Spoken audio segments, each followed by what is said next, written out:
পুজোর শপিং তো অনেক হলো, কিন্তু আমি আমার পুজোর লুককে পারফেক্ট বানাতে এসে গেছি টিভিজেড এ। ওরা এনেছে brand new festive collection and সাথে অনেক এক্সাইটিং অফার্স। এখনো শুধু দেখছেন, চলুন আমার সাথে। আউটফিট সেটাই হোক, টিভিজেড জুয়েলারি ইনস্ট্যান্টলি আমার ভাইবকে লিফট করে দেয়। আর শোনা, শুধু ফ্যাশন নয়, এটা একটা স্মার্ট ইনভেস্টমেন্ট।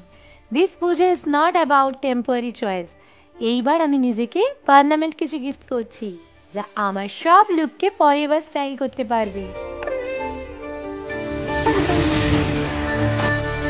ষষ্ঠীর আউটফিটের সাথে এই ডায়মন্ড ব্যাঙ্গেলটা টোটালি পুজো পারফেক্ট। সপ্তমী হলো glam night with my girlies, তাই এই স্টেটমেন্ট নেকলেস হলো একদম match made in heaven. Ashtami calls for all out traditional vibe, আর তাই এই গর্জিয়াস জুয়েলারি সেট আমার আলটিমেট পুজো। আমার পুজো লুকস শুধু স্যাসি নয়, ক্লাসিও। আর টিভিজেড এর ফেস্টিভ কালেকশন হলো আমার এই পুজোর jewellery মুডবোর্ড। Don't just scroll, hit your puja style goal with TVZ.